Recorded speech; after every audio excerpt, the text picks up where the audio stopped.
I've listened to The Head and the Heart for 2 years now. And I listened to it once yesterday. Welcome to Spin It.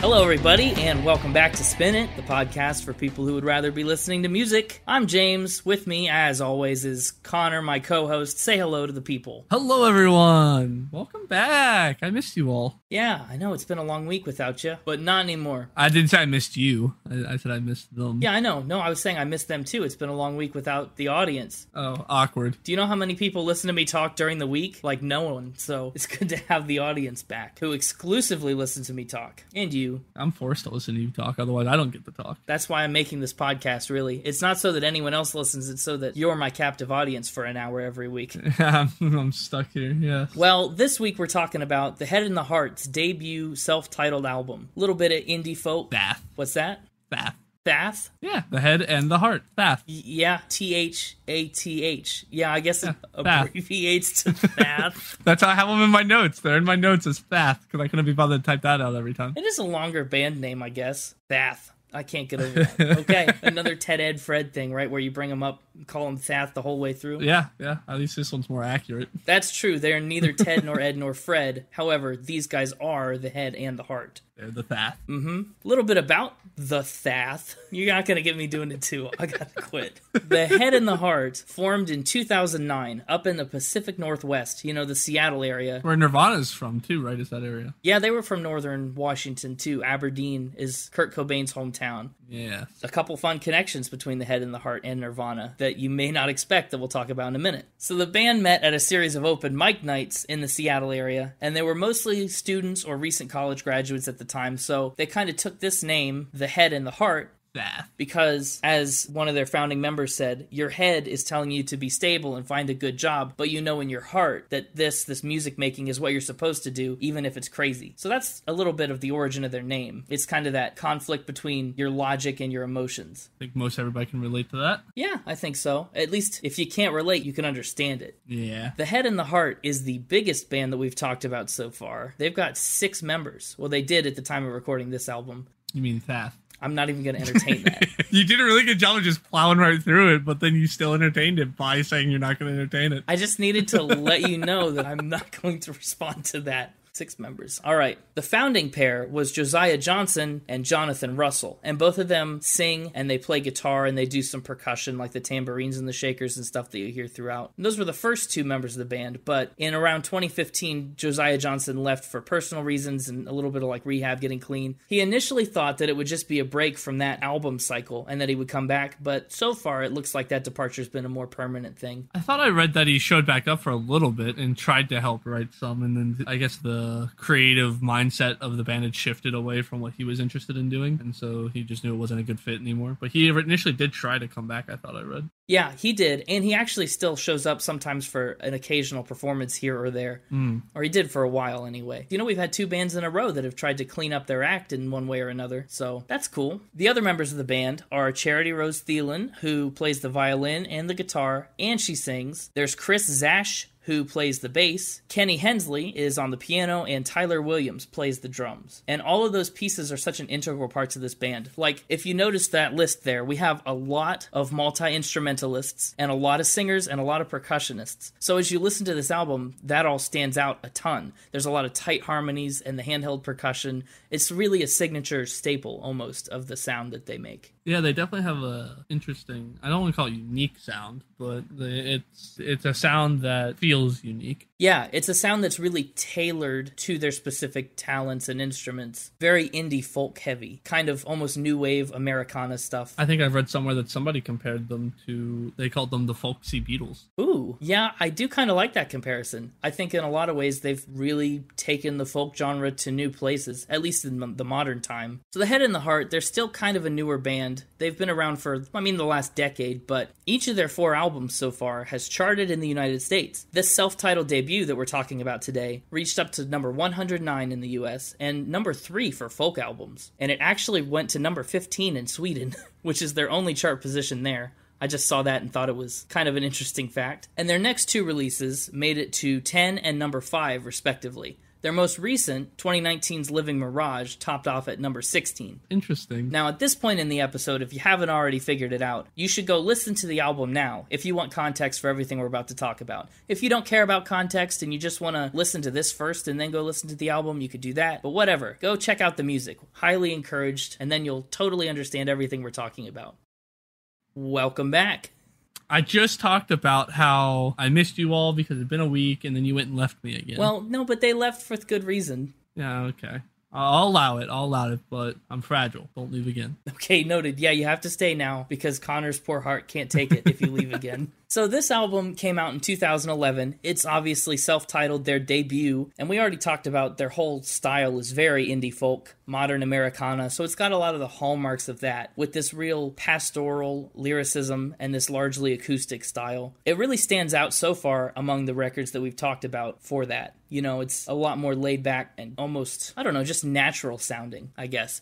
Now, here is the fun little Nirvana tie-in. Oh, do tell. This album was released nationally on the label Sub Pop, which is the same indie label that picked up Nirvana for their first album, Bleach. Oh, I actually knew that, but didn't make the connection to Nirvana. Yeah, but what a range between Bleach and this album. I don't think they could be more different. They're pretty different. So kudos to Sub Pop, I guess, for really putting themselves out there. By their third album in 2016, Signs of Light, they would be signed with a major label, Warner Brothers. And so far, all the rest of their releases have also been, major label records. So why'd you pick this album over any of their other albums? Yeah, well, I've listened to all of their other albums, but I figured this would be the one to talk about because, first of all, I like the story behind it. The way that it got released and kind of brought out to be a sub-pop release is really cool, but then also it was the first experience that I had with The Head and the Heart, so it kind of is my favorite for that reason. And it's also just a lot less produced, I guess. It's a lot more of that acoustic feel than a lot of the later albums. I don't know, their style just changes more in the later albums, and I really like this very first glimpse at them as a band. So that's why I picked this one.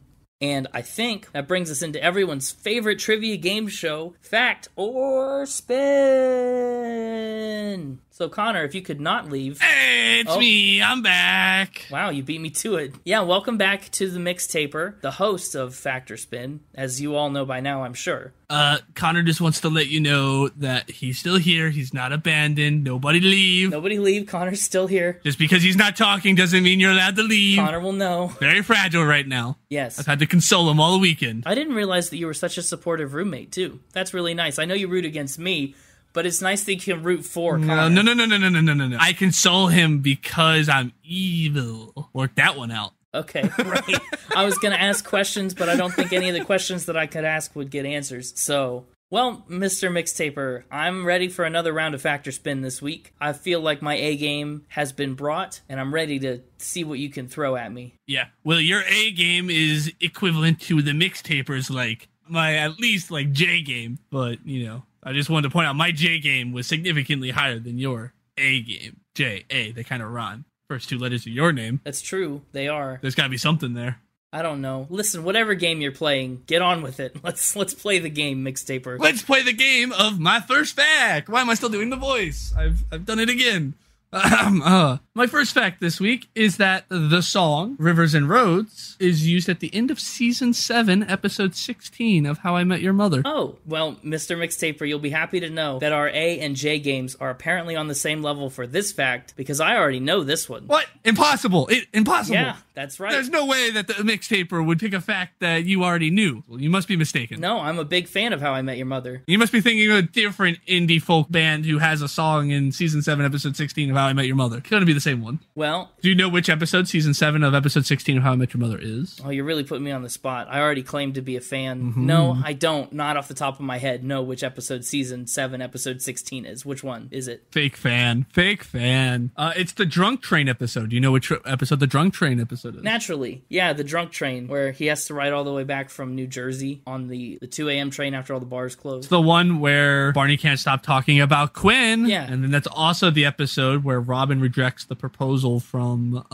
what's the guy's name? What's the character's name? Kevin. It is Kevin. Why can't I think of that? It's also the episode where Ted confesses to Robin that he's still in love with her, and that's when this song plays. Naturally. Yeah, it's a pretty sad song. Yeah, I know that episode. Well, here's a fact for you, Mixtaper. That's not the only thing that the Head and the Heart have had their music in. No, it's not. Well, that's not the only thing that this song specifically has been in. That's true. They've had music featured in the series finale of Chuck, which I guess is showing the age of this music a little bit, isn't it? But it was there. That was this song? Rivers and Roads, you mean, yeah. It's in New Girl. Also this song? They're featured in The Good Doctor. Also this song? Sons of Anarchy. That's a different one. Battle Creek. Yeah, you may recognize some other songs from things like Corona beer commercials, the trailer for Silver Linings Playbook, from a documentary about ex-NFL player Steve Gleason. I mean, they get around on sync placements. Their music is used in a lot of different media that you might not expect, especially Rivers and Roads, which is, I think, probably their most popular song. I can understand. It's a good song. Mm-hmm. And it fits really well as like background swelling music or like an emotional scene. So I can get why shows would use it. Yeah, absolutely. Well, listen, Mixtaper, in case it wasn't clear, I'm locking in that that's a fact. Well, you've fallen for my trap. I went and changed the Wikipedia page so that you'd fall for this. Ah, okay, no, that doesn't make it less of a fact. It doesn't make it less of a fact. It's true. Wikipedia is not a credible source, said every English teacher I ever took a class with. Let's move on to another fact. Hopefully you don't know this one too, Mr. Know-It-All. All right. What's the second fact? Did you know that the band went on a 2-month writing retreat? That sounds like fun. 2-month writing retreat when? Which album were they writing for? It was in between their first album and their second album. Okay. Did they retreat anywhere cool or like just in the Seattle area? It didn't say. Oh. You said they went on a writing retreat. 2 months is a long time to be retreated. It is. Do you know what songs came out of this writing retreat? No. That would have been great information to probably see if I could find. Oh my gosh. After the success of their first album, they wanted to buckle down and really pump out a second good album as well. They didn't want their second album to kind of fall flat compared to the first one. Josiah Johnson, right? That's his name? Yes. He is quoted as saying that the difference between touring in a van and touring in a bus is the hit songs that get played on the radio. Ooh. And so they really wanted to buckle down and pump out some more hit songs, so they could continue to be successful and at the front of people's music minds. Yeah, okay. I think the second album is the closest thing in their catalog to matching their first. Their first album is still my personal favorite, but Let's Be Still is a close second. There's not a lot of other information about this fact, so I'm kind of just going to have to go with what you've told me in my gut. And I'm feeling like this is also true. Writing retreats are pretty common, and I can totally understand them wanting to stay on top of their game and really focus in after this first album blew up. Is it true? So you're going with true? I'm locking in fact. Well, this fact is spun. It is not true. The quote is true, and I kind of just came up with a lie based off of that quote because I thought that was a really heavy-hitting quote. Yeah. And I wanted to include it in some way. Good. Well, I'm glad the quote's at least true. We have that little nugget of truth to hold on to. Yeah, that little nugget of truth. 1 and 1 so far. Hit me with fact number 3. Fact number 3 is that the band used to sell their music in denim. Ooh, okay. Fancy. Not really. Like a denim album sleeve, or like did they just put jeans on all their CDs? So this was back before they were even signed to a record label. Yes, okay. So what I know about their first record here is that they did have to distribute it themselves before they hit it big and signed with Sub Pop. And I know that they sold almost 10,000 copies, I think, before Sub Pop even gave them a look. So was this during that period? The 10,000 albums that they sold themselves was in denim. Yes. Yeah, they would burn their album and their music onto CDs. Remember when that was a thing? Burning CDs? Really showing the age of this album. Yeah. They'd burn the music onto CDs and then sell them at their shows. But rather than put them in a CD case with art or whatever, because that probably cost too much money, they would put them in handmade sleeves from their old denim. That is pretty cool. Nothing says indie folk band in the Pacific Northwest like buying an album out of the back of a trunk wrapped in denim. I agree. But is it true? That's a very unique trivia tidbit. I think this is true. I think I'm going to lock in that this is a fact. Yeah. Going with true on this one. You've gone with true on every single one so far. That's true. I did. But it worked out for the first one because I knew it. Well, it is indeed true. Hey! That's awesome. Okay. I actually just put a link in the chat to a picture of them. Oh, there's a picture? They posted it on Twitter. Fancy. Okay, that's kind of fancy, I guess. I say it's not really fancy. It's very up-and-coming band trying to do something cool, and I mean, it works. Yeah, but it's cool. Well, imagine having one of those now. Now that they're more famous, it's pretty cool. Yeah. That's a super cool collectible. Yeah, I agree. I got one more for you. All right, one more. The A game is paying off today. I can feel it. Well, I don't even know. The mixtaper's defeated now. I've only gotten 2 out of the 3 right so far, so there's still a chance that I could go 50-50. What is it? Jonathan Russell tore his labrum by reading a book. All right, so the first thing I'm going to need to know about this fact is, what's a labrum? It's a shoulder muscle or tendon or thing. It's in the shoulder area. Okay, I don't know what I expected it to be. I'm not a doctor. You're right, you're a mixtaper. I am actually a doctor. I got a doctorate in being evil. Oh. I'm the mixtaper, yeah! The mixtaper's legend grows. The canon behind the character of the mixtaper has just been given another chapter.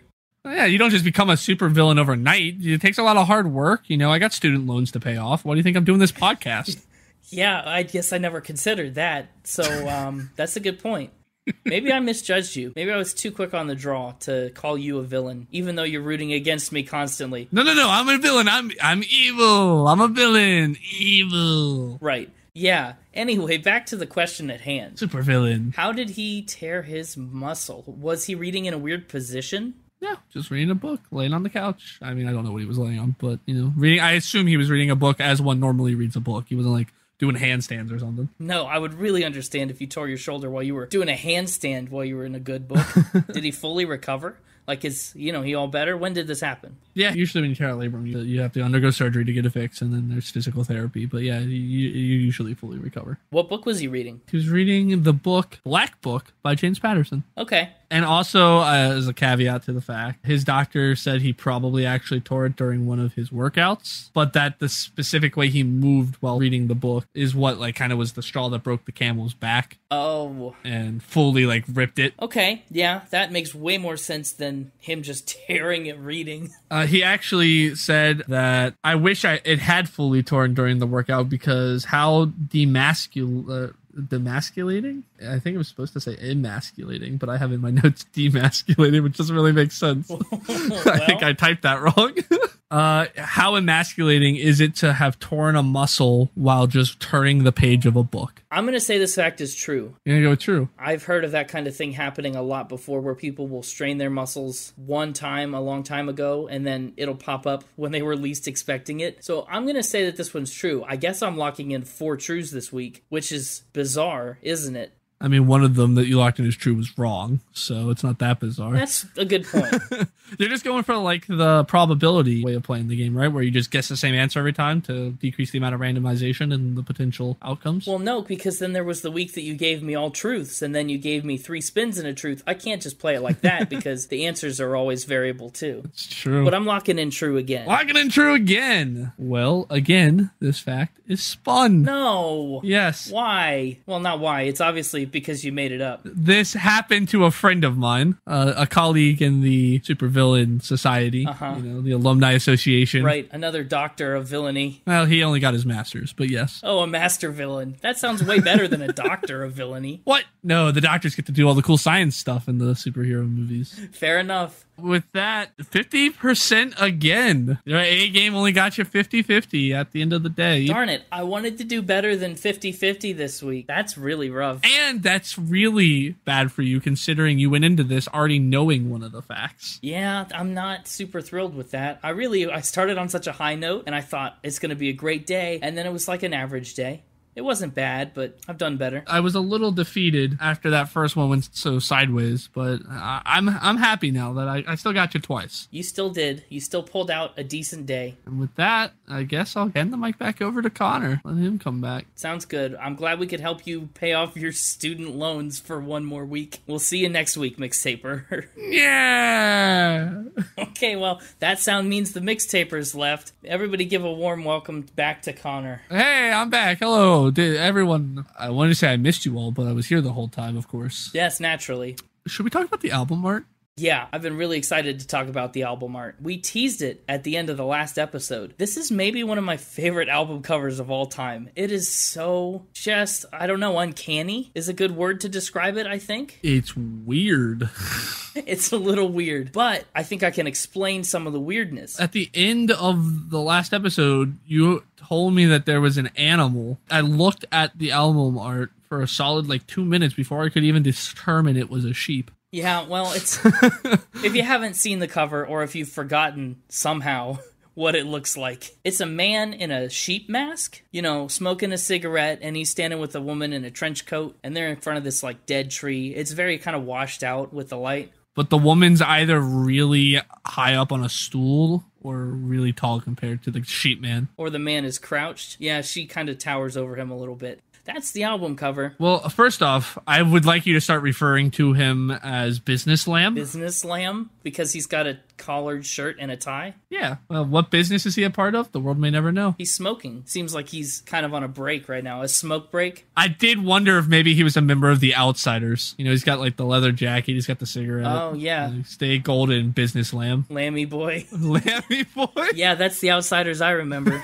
No. I don't know for certain that this is what they were going for, but while I was trying to figure out what was up with this album cover, I ran across an old-timey fable. I think it's an old Yiddish fable, and it's called The Head and the Heart. And it's a story of two boys, and it kind of goes like this. Story time. Yeah, it is story time with Spin It. There's two boys, and the first boy gets sent by his mother to go do a task. He has to go work for a farmer for the summer. I see. Pretty boring task. I only briefly skimmed the story, so if I missed any details and anyone out there knows enough about it to correct me. I expect a detailed book report. You're talking about English teachers and everything. I want a detailed book report with sources, at least 5 sources, no Wikipedia. No, the Mixtaper edited all the Wikipedia pages. Yes. So back to the story. You're a horrible listener right now. I am. I'm sorry. I keep looking over at the album art and getting distracted by it. It's something. So there are two little boys on a farm, and their mother says to the first son, hey, go and work for this farmer for a couple weeks, get some provisions to bring back to us. So the first boy goes, and along the road, he passes a pear tree, and the pear tree says, oh, hey, can you just prune some of my branches for me? And the boy says, I can't, I got a job to do, I gotta go. He walks past a well, and the well is like, please, can you,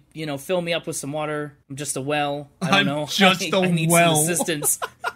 And the boy says, nope, sorry, I can't, I got a mission, I gotta go. And he runs across a sheep. And the sheep says, hey, can you shear me? I've got too much wool on me. Can you take care of me a little bit? And the boy says, no, I'm going. I got a job to do. So he gets to the farm, works for the farmer, does this job, and he takes all these provisions back with him to his mother. And when he gets back the next day, he realizes that all the stuff that he took is, worthless. It's not as good as he thought it was when he left. So then the next little boy goes out, and he is also going to do the same job for the same farmer for some reason. Classic parable. I know. And he also walks past the tree, and the tree says, hey, can you help me? And he goes, yeah, sure, I'll help you. And he helps the tree out. And he goes past the well, and then he helps the well out. And he passes the sheep, and he helps the sheep out. And then he gets to the farmer, does all his work, takes all his rewards, and those stay. The rewards that he takes are actually what the family needs. And so the moral of the story is that the boy who uses his heart and cares for the things along the way actually gets to reap the rewards of his work, while the boy that was the head and was focused on this task at hand that he had to go do got nothing. Clever. I like that. I like that a lot. I do too. So I don't know 100% that that's what this album art is in reference to. However, the fact that there's a sheep on it and the band is named The Head and the Heart. That's the business sheep. The business sheep. I think that's a way to make this weird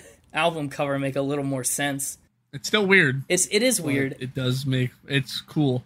It is cool. I know. Very cool. I like that a lot. Mm-hmm. So, yeah, one of my questions was, what kind of tree did you think was in the background? But you kind of answered that it's probably a pear tree, right? I guess it could be a pear tree. I don't know. You're going to go through all the trouble to dress up in a sheep mask? Find a pear tree. I mean, come on.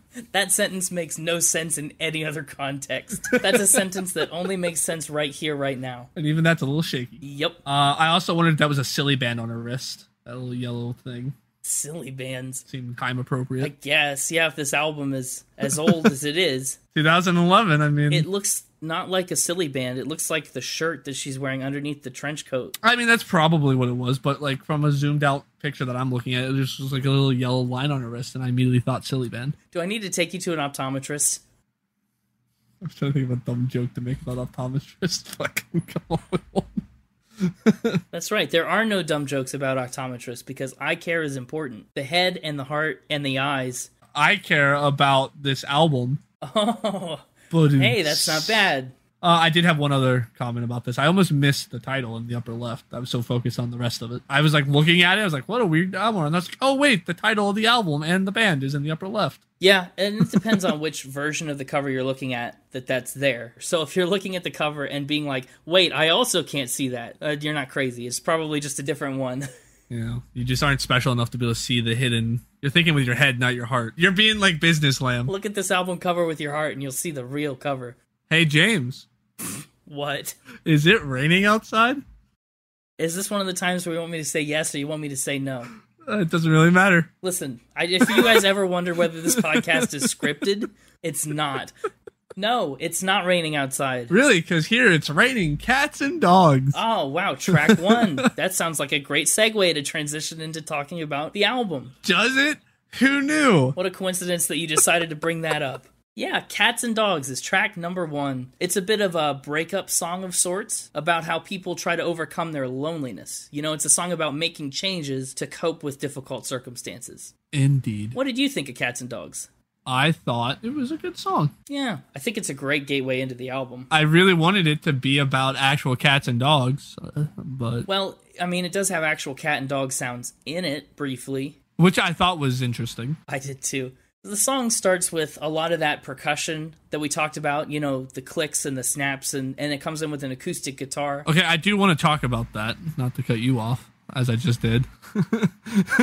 Right. I am a big fan of layering in instrumental music, which is kind of what they've done here. You know, they start with just a click, and then it kind of gets an echo to the click, like a second set of clicks has started, and then they add an instrument, and then they add another instrument. Like, it slowly builds itself up to what it's going to eventually be when it finally hits. Yeah. And I really like entrances like that, and especially to do it for the first song on the album. It's a fun way to kick the album off. It's like you're ramping up into it. They do that a lot. I said buckle up because you're in for a lot of acoustic guitar and percussion, just like you see at the beginning there. It's really not until halfway through the song that the song really takes off. Again, it is that very melodic acoustic sound until like the close to 2-minute mark. It really takes off at some point. Yeah, he sings the entire first verse about, you know, I'll sweep my garden underneath the floorboards. This thing we've grown, I'm burying it. I don't need it anymore. And then he talks about the mouse that discovers that there's nothing to discover, which kind of implies that all the old stuff is gone. There's this emptiness as the narrator begins this transition. And then after he sings, nothing there to discover, is when it blows up kind of big. And all the drums come in and the piano starts really big. That's the moment, I think, where it starts to tip.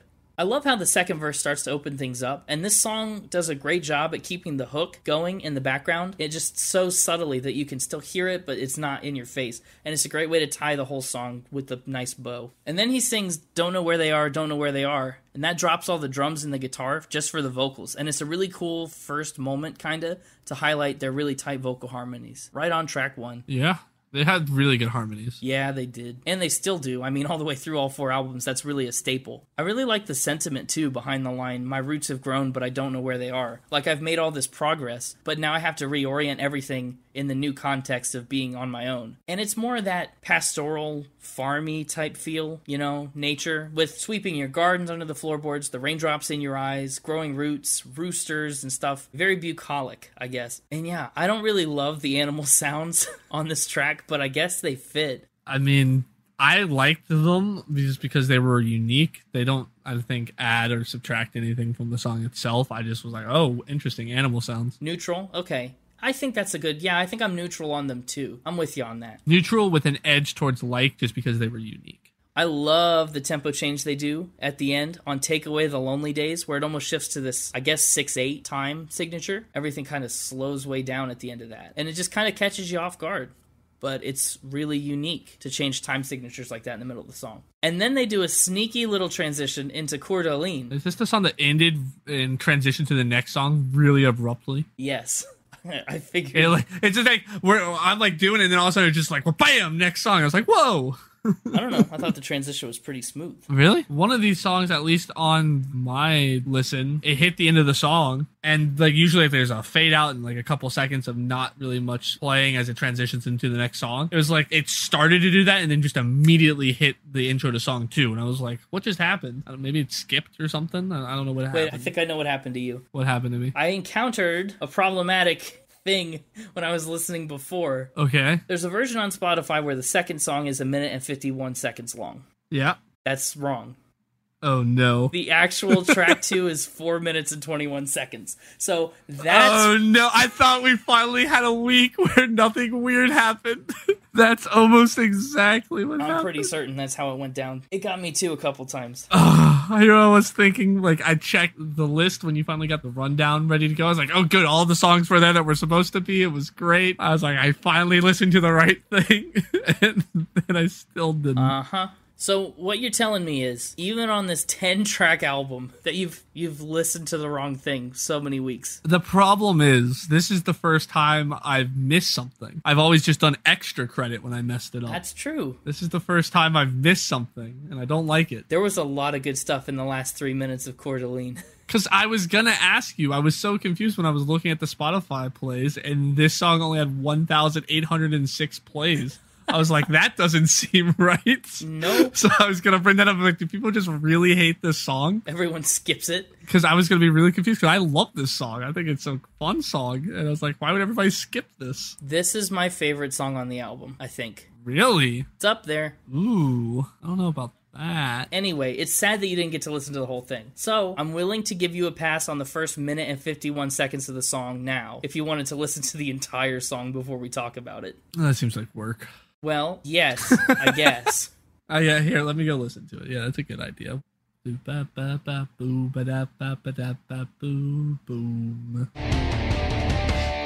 And I'm back. Audience, now I understand what you do every week. And you know what? I feel better about it. I don't feel like it's abandonment anymore. I've experienced the other side. I also, just for posterity, started the song by playing the song before and going to like the last 5 seconds of it to see the transition. And you're correct, it's much smoother than the random cut. Much smoother, yeah. So Coeur D'Alene, this is a song whose title you may be inclined to look up. Let me save you the trouble if you haven't already. It's a city. It is a city. It's a small lake and a town in northwest Idaho. Oh, it's in Idaho. It is. I just assumed it was in France or Canada. Nope. The name is based on French-Canadian fur trappers. They gave the name to the region's Native Americans. Roughly, it translates to a heart of an awl that you would like punch holes with, and nobody really knows what it means. So that's the end of that story. That story has an abrupt ending, unlike the actual song. I really like that. I like that song way more. I mean, I already kind of enjoyed it, but I like it way more having heard the whole thing. That's what I said. You're missing like a whole nother song if you duck out with the first 2 minutes, because it changes so much on the back half. Yeah. The whole song overall is about the ways that people will change themselves for others, specifically people that they love, you know. That's the whole point of the chorus. Oh, the songs people will sing for love. Yeah. What songs do you think they are singing? Coeur D'Alene. I'm sure they hope other head and heart songs, right? They're like, sing our songs. Probably. I'm singing Dua Lipa. Going on 3 episodes now, we've talked about how much you like Dua Lipa. One of the lines I really love in this song is where he says, "I've given up my Bible, you've moved out of state," because it's such a succinct way to illustrate how these two characters have grown. Like, presumably they're old friends from the same place, and this quick little pair of details tells us a lot about how time has passed and they've both changed so much emotionally. And it's another example of a time that physical distance is used as a parallel to that emotional distance as people grow apart. I just really like the opening line, "Windblown whispers wind naked down the corridor." Like, what a bouncy phrase. It's plucky. The bounciness of that phrase really matches the punch of the piano, too, because it is just going to town on this track. I love it. Yep. In the second half of verse 1, when he says a sad sun's smoldering soul, Yeah. I imagine we're supposed to get the image of soul like burning, smoldering. Don't finish your sentence if your sentence is going to be, I pictured a shoe on fire. No, it wasn't gonna be. It's gonna be equally as dumb. I took the wrong term of the word smoldering and thought like a smoldering look, and I just thought it was like a sad, angsty boy. Thought it was another parallel to Nirvana. I guess another coincidental parallel. A sun sitting around giving smoldering looks to people. No, his soul is smoldering. It's like burnt out. It's embers. Like it's not on fire like it used to be. You think they were going for like a burning in hell sort of thing? No, I don't think that necessarily. But I guess giving up your Bible kind of would play into that. That's why I was wondering. Giving up a Bible, then juxtaposed just a couple lines later with a smoldering soul. Yeah, maybe. I don't know. It's you. Determine that for yourself, audience. This is one interpretation of the available evidence. Give you $3 for your sympathy and another for a cigarette. Yeah, that's where you got that cigarette from in the album art. I love that line because he goes, the interaction feels so cold. Like you could just feel that tension. I don't know. It's very vividly descriptive. And I mean, $3 for your sympathy is a pretty harsh thing to say to someone. Like, if somebody's like sad or like somebody's trying to console you and you're just not wanting to hear it, and you're like, I'll give you $3 for your sympathy and you can just leave me alone. I don't know. It feels like a retort to somebody trying to, right? Or like maybe if you don't think somebody's being genuine, you would say that to them. I don't know. It feels like a very harsh thing to say to someone. It's like the harsh version of penny for your thoughts. Yeah, exactly. You're not asking someone for their thoughts for a penny. You're telling someone, I'll give you $3 to go away. That's kind of what it feels like. Yeah, I get that vibe from it a lot. And it feels so cold. Oh, oh, oh. I really like the line, we're only here to find the love that lingers after the moment. That's kind of what the whole song is built around, too. Like, everyone has these moments of love, the heat of passion, but everyone's searching for the one that sticks. And when they find it, they go all in to keep it. That's the songs that they'll sing, the things they'll do for the ones they love is once they find the love that lingers. I didn't care for verse 2. No? What about it did you not care for? One, that it was shorter than verse 1. 2, that they just like stretched out the lines. Like stretched out the word after. They stretch out the moment a lot. It was like they didn't know what they wanted to say there, so they just stretched out a word to fill the rhythm that they needed for the verse. I don't know. They do. It's definitely not as wordy as the first couple verses. They expertly crafted verse 1. I mean, verse 1 is very well crafted, and then verse 2 is just, we're going to say a couple of lines and hold out the words when we didn't have enough syllables. Yeah, in that way, it's different than a lot of other stuff we saw that just takes syllables for the sake of having syllables. This one was like, we can't be bothered. They spent all their money on the sympathy and the cigarette, so they didn't have enough money for syllables. Right. I really love the way that this song ends, right around the 3-minute mark. See, you totally would have missed the ending, but it switches into this different piano sequence, and they break into, you're in my soul now, you've got to waste away with me, my mind's made up, I'm staying here with you. Like, the whole time we go through the verses, there's this wavering, the distance that's between us. I had a moment of passion that didn't linger, but then this cold interaction and another moment of passion where he goes, kiss me in the back room where the music plays. But here, there's a commitment that solidifies the entire chorus. My mind's made up, I'm doing this with you. There's no use knowing which way the wind is blowing. Like, this is what I'll do for love. I'll commit to this moment here and now and allow this passion that we found to linger. It feels like the whole song gets resolved in this outro almost, this ending. I love how it comes full circle with the windblown whispers winding naked through the corridor. Yeah. With the not knowing which way the wind is blowing. Like, you don't know which corridor it's going to go down, so why try to figure it out? Yeah, why try to control it? I also have decided it's not burning in hell, the smoldering soul in the Bible. No. Because he says a sad sun's smoldering soul. I think the smoldering is like the, like they say, like love burns fiery in your heart or whatever, like the love and fire are very used metaphor. And then at the end of here, it says, you're in my soul now. Like what was smoldering was his love for this other person, and now they're fully there. Yeah, that's true. I mean, that's the thing about a smoldering fire is it can still be relit. It can still be rekindled back to its full burn. All it needs is a little kindled. Yeah, so that's what I think that they were going for there, rather than burning in hell. Yeah, I like both of those interpretations of it. Maybe it was neither of those things. Maybe it was both. Could be. Could be. The only people that know that are the head and the heart.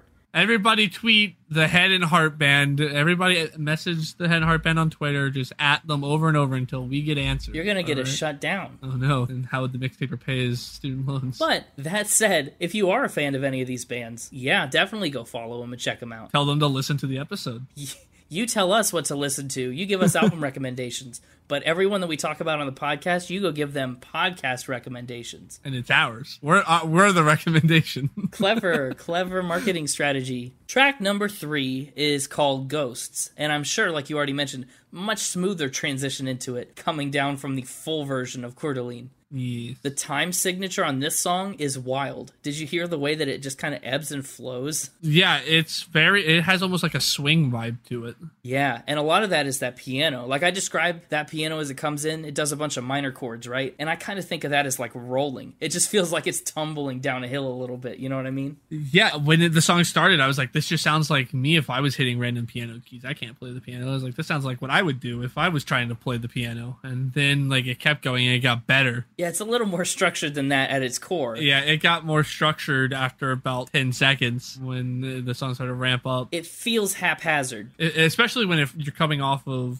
the hard transition that I had to come off of, all of a sudden they were just da-ba-da-ba-da-ba-da, and I was like, whoa! Yeah. This song is another one about growing up and experiencing change. This is one I really like. I also really like this one. Not, I guess, in music so much. Like, you already kind of called that Coeur D'Alene was one of your favorite songs. This one is in contention. I know. This is going to be, you know, in Dua Lipa where you said that every song was your favorite when we started talking about it? This is almost that for me. Every time we start talking about a new song, I remember how much I like it. I had 3 songs that were my 3 favorites. The classic Connor top 3. Yeah, classic Connor top 3. But honestly, I'm having a hard time because I can't decide if I want to put Coeur D'Alene in the top 3 now that I've heard the whole song. Mm-hmm. It's really thrown a wrench in my top 3.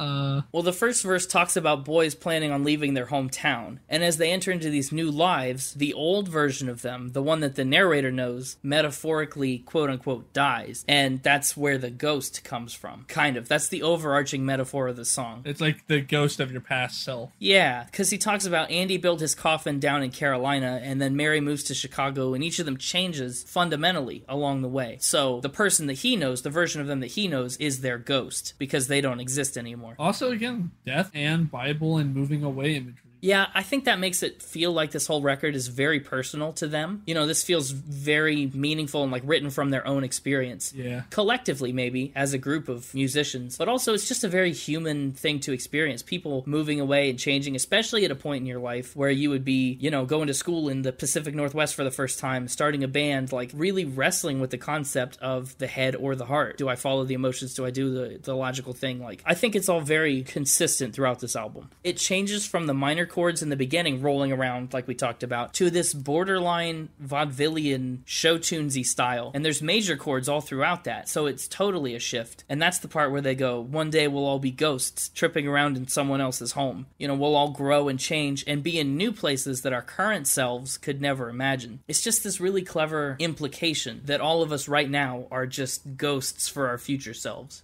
But then he ends it with a shift. It goes, one day we'll all be found, which kind of implies that becoming a ghost is necessary to finding ourselves as we grow and change. Yeah.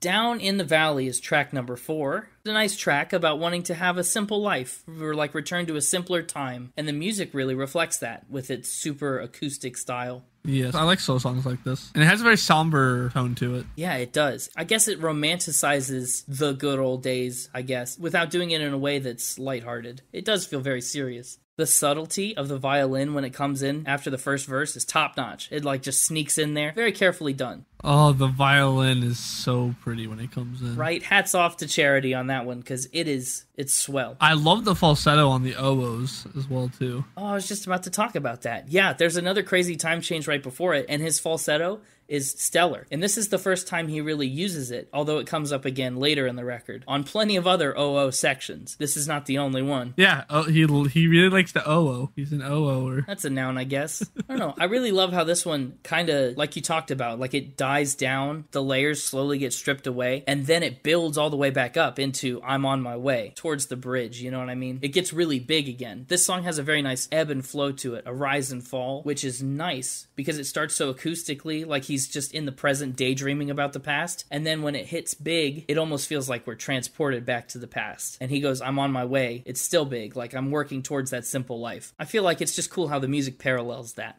Just like we said, Coeur D'Alene comes full circle. This one also does, because he ends it the same way that he began. Mm-hmm. And it really does feel like he returns to that simpler time. Yeah, this song is song number 2 of Connor's classic top 3. Down in the Valley's top 3 for you. So yeah, Ghost and Down in the Valley top 3. Wow, you're burning through your top 3 really early. Yes, I am. I'm curious to see what the third one is, but we'll get there when we get there. Yes, and we'll get there right now because it's Rivers and Roads. Oh, Rivers and Roads is the last one on your top 3, is it? Yeah. I mean, I guess it's one of the most popular ones, right? I guess I agree with a lot of people. Yep. And a lot of TV shows. Yeah, I can't say I'm surprised. If you made a TV show, would you put Rivers and Roads in it? Nah. Oh, okay. My TV show would be River and Road Free. No rivers, no roads. Only lakes and sidewalks in my TV show. Lakes and sidewalks, that's it. No, you can't have a sidewalk without a road. What are you walking alongside of? The grass? What kind of question is that? I don't know. I feel like a sidewalk's called a sidewalk because it's beside the road. What would you call a sidewalk that was just like through the middle of a field? A path? Listen, you're buying into the lies that Big Asphalt is selling you. Big ass. Yeah, no, like you're correct. Rivers and Roads is probably the most popular song on this record, maybe their most popular overall. And the really straightforward lyrics describe friends moving to better places, but they're still gone away from the speaker. Nothing's the same, he misses them, and he acknowledges that... Again, fitting the theme. Yeah, he acknowledges that nothing can really be done about it, but he still expresses this desire for things to go back to the way they were. I like this song a lot. It's hard to not say this is my favorite, but I promise it's not. I'm sticking to my guns and holding down Coeur D'Alene as my favorite. He once again has some oh-woahs in here. They're not falsetto oh-woahs, they're just normal oh-woahs. That's true, they're there. I do love how long they hold off on this song. Like, it really doesn't pick up much steam until 1 minute and 15 seconds when they start to put more vocal harmonies in it and a snare click. But they just do such a subtle ease into the song, you know? Vocal and guitar. If there's one thing the audience knows about me, it's that I like ballads, and this folksy, somber music is basically ballads. Oh, this song is nothing if not a ballad. Yeah. I mean, this whole album, though, like, the folksy, somber vibe, even if it's not truly a ballad, has, like, ballad connotations to it, just because of what it is. Yes. They do a really great job of building it up, like I mentioned at the end of the first verse, but building into that second verse, they do talking about the way things change, and they really lean into change. It's so great. There's such nice emotion behind that. And they kind of do the Dua Lipa thing that she did in Cool, where the music lands after they do the main lyrical part. Change goes really big, and then, boom, they play the rest of the music. So this is kind of your second favorite song? I think this is probably a good bid for the second favorite song, yes. That's interesting, because this is actually the one that I was considering replacing with Coeur D'Alene in my top 3. Oh, so this would drop to number 4? Yeah, for one reason. It's about a minute too long. Oh, I see. Oh, whoa. Yeah, I did that intentionally.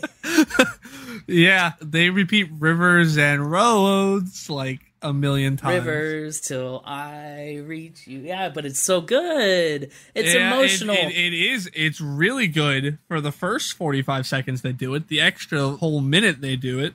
This could be a 3-minute and 45-second song with 45 seconds of Rivers and Roads, and they could cut like a whole minute of them just saying River and Roads over and over. Sir, have you no heart? Have you only a head?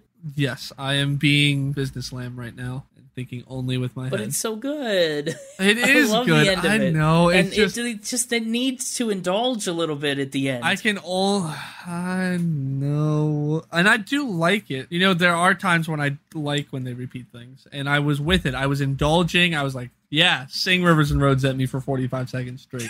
Hit me with it. I love it. Send me down the river. Drive me down the road. Forget the lakes. Forget the sidewalks. I want the rivers and roads. Yes. But then they did it a whole another minute. And at that point, that's when I was like, no, Big Asphalt was right. Lakes and sidewalks, that's where it's at. I know. I knew you were going to be disappointed in me saying that. And it's so on brand for me to say that, too. It really is. I did put in my notes to say, did this get repetitive for you? And I thought it might have. It did. But again, I was with it for longer than I normally am. One of the things that kept me with it was the drums. The instrumentation is the only thing that kept it. The drums on this part are impeccable. I cannot peck them. You can't peck They almost have this march style going, you know? There's a little bit of a drum roll and a lot of cymbal crashes. I love them. I think the drums on Rivers and Roads, especially the end, are the best they are anywhere on the record. I would agree with that. And even at the end, they fade out even more and do Rivers and Roads a cappella, just with the voices, and it's such a cool moment to highlight that. It's so unique. And I'm perfectly fine with that. Keep that, but move it up in the song by a minute. It loses some effectiveness, some of its charm. I don't know. I don't think it does when it's already been going on for so long. And it already takes them like 3 minutes to get to Rivers and Roads for the first time. The chorus is already buried behind so many verses. I don't know. Agree to disagree, but I think Rivers and Roads is appropriately repeated. Funny that we got into a fight right there. Track 6 is all about people that got into a fight. A couple that's broken up. Track 6 is Honey Come Home. There's a nice simple guitar and a shaker on this one. It's a way softer texture than the tambourine and other like handheld percussion that they've been using so much. But then the simpleness of that shaker really makes the kick drum that comes in really heavy. It really accentuates the kick drum when it does start eventually. And I really love the way that they hang on to the chords. They hold them out just a little longer than you might anticipate. So it kind of creates this interesting tension. Yeah, and this is an interesting use of the theme of being apart. Like a lot of them have been like, oh, we're apart, but you still, you're still smoldering in my heart, or you've gone away and changed, or like, they've done all these different unique ways of talking about distance and being apart. And now this one's kind of about like being like, come back, you've left. Yeah, almost in the same vein as Cats and Dogs was, where we have a lonely protagonist or someone that's been affected by someone else leaving. But in this scenario, it seems it's more like they were like maybe married. The line about the kids say hello to us in our separate homes. Yeah, I've cleaned out the fridge and the counters and stuff. I've done all this other stuff. Do you remember every block we walked down when we were young? All the things that probably, all the pet peeves that you probably hated, that I'd never put my clothes away and never cleaned the fridge. Yeah. I'm making the changes that are supposedly why you left in the first place. Yeah, and at one point, I think it's called verse 7 in the lyrics that I was looking at. The lyrics go, I love my vices, but they've taken me to places that I never thought I'd go, and I'm ready to be home. It's this acknowledgement of, hey, I know I've done things wrong, but I've fixed that, I've cleaned my act up, and I'm ready to go home. And home is, instead of being a place, home is with this other person. And then again, death comes back up at the very end of the song with I just want to die with the one I love. Just want to die with the one I love beside me. I guess it comes up earlier, but it really comes up at the end when he just starts saying it over and over. Like he really wants to die with the one he loves. Yeah, and I guess that implies marriage again, this commitment to being with them forever, or at least for the rest of your life.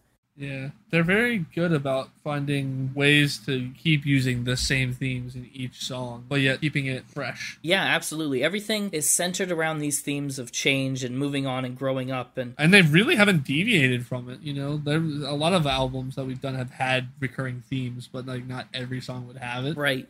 There's not really been a song yet that's deviated. No, and I don't think we'll really get that anywhere else later in the album either. Not that I can think of. No, remarkably consistent. They keep it fresh. They put it in different perspectives so that the things they're saying don't get stale. Well, Lost in My Mind is track number 7. Lost in My Mind starts with the guitar almost identically, I think, to Honey Come Home. This song seems like it's super popular based off of plays on Spotify. Yeah. It rivals River and Roads. This is another one that gets a lot of plays, and understandably so. I mean, it's pretty good. I don't know. This one just didn't do it for me. Really? It wasn't like bad. I have no real critiques about it necessarily. It just didn't do it for me. Interesting. Lost in My Mind alternates a lot between the 1 and the 4 chord, which in this case is a D and a G. And you'll hear some major 7th chords thrown in there too. Classic Spin It podcast to tell you there are major 7th chords and then be unable to really explain to you what to listen for with those. I want to do a music theory based pseudo episode where I kind of talk about that in more detail and exemplify it, but we'll see. Stay tuned. But the alternating between the 1 and the 4 changes when he says, don't worry about me, because it goes up a half step to an A, to the 5 chord. So they stick to these same building blocks, but they just infuse them with different flavors to make this progression sound distinct from all the others. So it's not identical to Honey Come Home. They add in some tricks there that change it up just enough. It's pretty much a conversation between the narrator and his brother. his brother who is quote-unquote older and wiser, and his brother is apparently in some industrial pursuit, right? Modernizing and industrial imagery. Well, yeah, and it's all about, have you gotten this done? Have you gotten that done? You know, have you got the engine running? Have you got the bridge built? And then, you know, the other one's like, there's stars up above. We can start moving forward. We can start doing anything like that. It's almost more like the heart. Yeah, the speaker is lost in his mind with the stars up above, you know? And it kind of felt to me like the song has this message of, no matter how much things are progressing and changing around me, I can still look at the same stars and still get lost in my mind in that. Like, that's always going to be there regardless of how much changes in the world, how many bricks are laid or bridges are built or anything like that. This song just didn't do it for me. I said, I don't have anything to back it up. You just didn't like it, huh? I said I didn't like it. This isn't like a song I didn't like. It just exists. I'm neutral about it. Well, how did you feel about Winter Song then? This song would be in Connor's bottom 3. Really? The bottom 3? But it's so similar in a lot of ways to Rivers and Roads. Not in enough ways, or maybe in the wrong ways. I don't know. Something that I've not really talked about a lot with some of these other songs, but I guess I could bring up now, is that really as a whole, like, I'm talking about things I liked about the album and stuff, and there's a lot of good stuff about the individual songs in the album as a whole. Yeah. But I found it very hard to listen to. Really? I did. Why?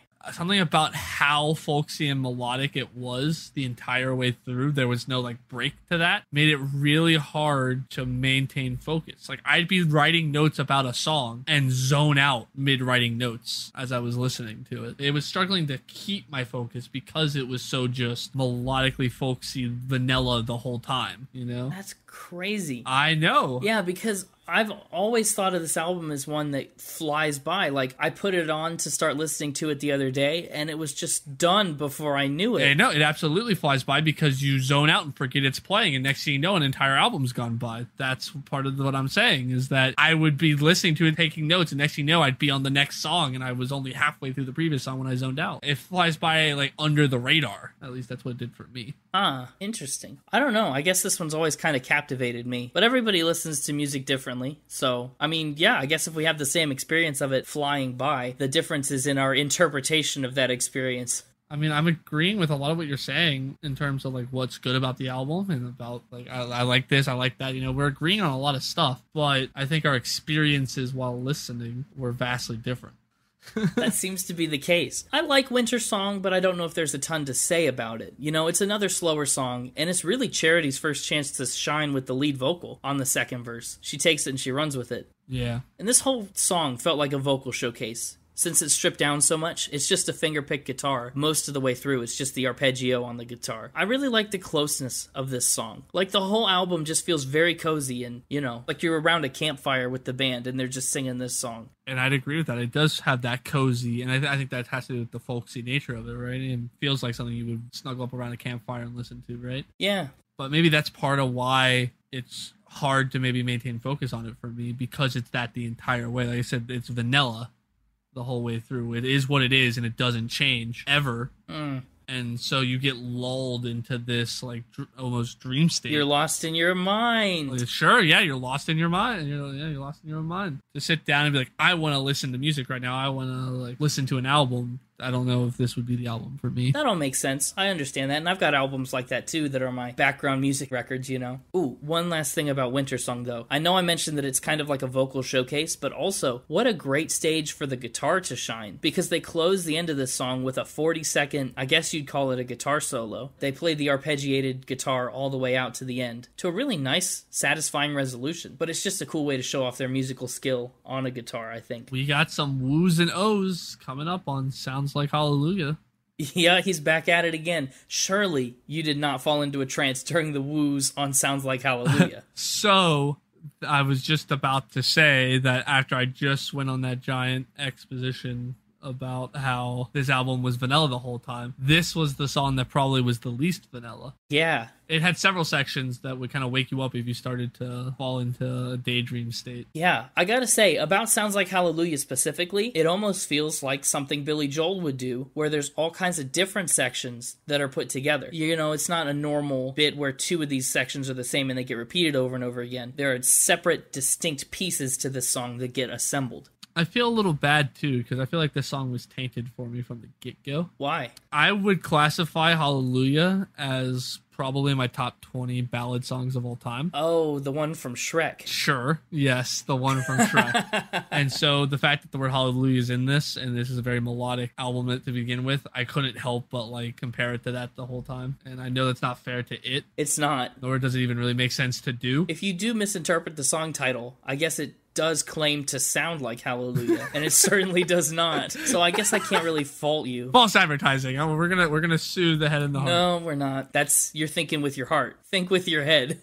Yeah. What's interesting about this song is in most of these other songs, the speaker gets left, but in Sounds Like Hallelujah, it sounds more like the speaker is the one doing the leaving. He seems to realize that he belongs in a different situation and walks away because he hears Hallelujah for the first time. And he's not sad now because he's excited for the future, but he eventually works to the point where he realizes, I'll miss you someday, which seems to be really self-aware, given that so many of these other songs have been so reminiscent of all the older things that have passed. Yeah, this song ended up being, honestly, probably one of my least favorite songs on the album. I think we're almost in the same camp on that one. It's maybe not my least favorite, but it is down there when you have to rank, all 10 of them. It's in the bottom third, maybe. But I do also like the first melody that they put forward. I called it a verse, but it's really just the first section that they sing because I'm never expecting it. We talked about Casey Musgraves and Dua Lipa all having these melodies that you could pick out and you expect, which makes them super catchy. But I think the opposite is working really well here. The melody is something really unexpected, and while it's not necessarily as catchy in terms of being something, sing-alongable, it really takes you on a roller coaster every time with the unexpected turns and drops that they put into this verse. I do think the woo on the chorus is a little bit aggressive, but I do kind of like it. I'll agree with that. It's a real aggressive woo. Then we really mix it up on the second verse with the xylophone. Did you hear that? The xylophone on the second verse? Wild. Now that you mention it, yeah, it is a pretty wild xylophone. I don't think I even really noticed that there was a xylophone. Well, for the most part, it plays along with the piano, so it can kind of get lost behind that a little bit, especially if you're just listening for the first time. This is some more really professional violin work, too. The transition into the Sounds Like Hallelujah part of the song is where I noticed it. So good. And this is where it starts to get really earwormy and sing-alongable. The stuff that's missing from that first bit comes in spades in the second section. Yeah, she nails it. And I cannot stress enough how much I enjoy the section that goes, I'll miss you someday. And he just repeats it over and over. I think that maybe is my favorite section of any song on the album. It's so good. The piano and the xylophone combination plays these high notes over the chorus. It's incredible. I mean, that's the puzzle piece that really links the entire thing. And it just makes the song for me. That is so good. That said, though, yes, I still would put it in the bottom 3 or 4 for me, I think. Well, we're well on our way to closing out the tracks on this album, and we're well on our way. Sure is a line they like to say in Heaven Go Easy on Me. Oh. Repeat that over and over and over. They over. do say we're well on our way a lot, yes. Well, let's start at the beginning. This is the album closer. For me, I think this is the most underwhelming track. Really? Because I like this one. Well, I don't like it as much musically. Musically, I think it's the most underwhelming. Let me clarify. Lyrically, I do think it is the perfect way to wrap up the album for a lot of reasons. Really? But musically, underwhelming. Yes. The bass does some cool things, and usually there's plenty of good vocal harmony, but he's got the it's so fun. I guess my point is, I still like it, but if you were going to force me to cut any track from this album, I would 100% lose this one with no question, no hesitation. This is the one you'd cut, really? Yes. Interesting. Because this is the one that, I feel like of all of them, you can really crank up and just kind of sing out to, just wail? This is your wail song. On it, Okay. Yeah, I guess I get that. I really wanted to make a whale joke there. You just be blubbering in the car. Boo. Come on, that's funny. That's really funny. It's good. But I still like it. End of the day, I still like it. They say right here in the song, don't follow your head, follow your heart. They let you know right away which team they're on. They're not on Team Business Sheep, right? Because we determined Business Sheep was the head. That's what we did. No, we didn't determine any of that. Listen, maybe I didn't get the parable. I do like the line, or be thrown out with the bathwater. I always thought, don't throw the baby out with the bathwater was always a really fun expression. It's a very strange expression, yes. I always found it kind of a bit ridiculous, so it was fun to see that pop up in the song. I love the way they change things up when they sing, when you're sitting all alone in your room on your bed. It gets flat there for a second. But lyrically, I do think it's worth mentioning that at the end, he does this quiet little, all these things are rushing by in the background, and all things must end, darling. And I think all things must end is such a beautiful sentiment to put right at the tail end of this album. You know, the whole record has been about growing and changing and progress, but the flip side of losing the old is that there's the exciting future that's ahead. So I think it's really awesome to bring this to a head right as the album closes. All the good things that we're experiencing now will soon be over, but we're headed for better days, which is, I think, heaven in the metaphor of, you know, heaven go easy on me. But heaven go easy on me is kind of an expression that I hope moving on is an easy process as I'm moving forward. And I think that's just a really profound, really thorough way to wrap up everything this album has kind of been about. Yeah. And with that said, I feel like we should get on to final spin territory. All right, the final spin. And this is where we wrap up the album, give you our favorite songs and our final scores. So let's start off with favorite songs. You've got your top 3. Yep. Track 3, 4, and 5, right? Very early on. I mean, there's only 10 total. 5 would be halfway. And you did make some changes to that as we were doing the episode, right? What is your final 3? Yeah. I'm gonna keep it the same. Really? Okay. I think I'll give Coeur D'Alene the honorable mention. I like to do that every once in a while. Okay, you do an honorable mention, yes. But which one's your favorite? Who's to say? Definitely not me. Well, if you're not to say, then no one is to say. So, no favorite pick from Connor, but a top 3. I'm sticking to my guns. Coeur D'Alene is my favorite. So let's talk scores. First up is music. Music's an interesting one for me to score on this because, like I said, they use a lot of the 1, 4, 5, and 6 minor chords. A lot of things that you hear a lot, but they mix it up very few times, but in times that are very meaningful. You know, sometimes something will be flat or minor, or there will be a tempo change that's really clever and unexpected. So it's kind of a mixed bag of a lot of things. And there's just a lot to consider when you think about music. You know, all the harmonies that are so well crafted and put together, all the melodies that are so catchy and memorable. I think I'm giving music an 88. An 88? That's not bad. That's not bad at all. That's pretty high. I don't know. There's something intangible about this album that I can't really put my finger on that I just like. Lyrically, it's very thematically consistent, like we talked about. They use a lot of really interesting imagery. You know, everything from I've cleaned off the countertops to there's a mouse looking for crumbs under my cabinets to rivers and roads. I mean, there's a lot going on. But I really like the pastoral themes and the ways that all this bucolic stuff keeps coming up and how well it fits in with the music. You know, I feel like they've really taken that into account when they wrote the lyrics. So I'm giving lyrics an 86. For production, I love how stripped down this album sounds. And that's not to say it's not produced, because a lot of the production is evident in the ways that they build songs up, one instrumental part at a time. But I don't know. There's some spots in the middle, I think, where I would love more pieces of the harmony or different things to be emphasized. I think production's getting an 83 from me. Let's talk about the vibe of the album. Like we already talked about, really consistent, really close and cozy, like around the campfire with the band. Also, you know, that's how the band sounds live. Like, they are a really great live band. I think the vibe, like we said, it puts you almost in that trance state where you're done with the album before you even realize it's halfway over. I think vibe is excellent, and I'm giving it a 90. Take all those scores together, music 88, lyrics 86, production 83, vibe 90. I sent that over to our friends in the math department, and the math department crunched some numbers, and they came back and said my final score is an 88.3. 88.3. Yes, sir. And not to sound like a broken record, but that still puts it, I believe, above Dua Lipa. I think Dua Lipa only got like an 86. Yeah. Not every album is going to rank lower than Dua Lipa. I'm sorry. That is the nature of this podcast. They would if Dua Lipa was number 1, like it should be. 88.3. Yes, higher than Dua Lipa. Yes, higher than several others that we've done. But that's okay. That's what this is all about. Tell me how you would score this album, Mr. I don't have a consistent unit.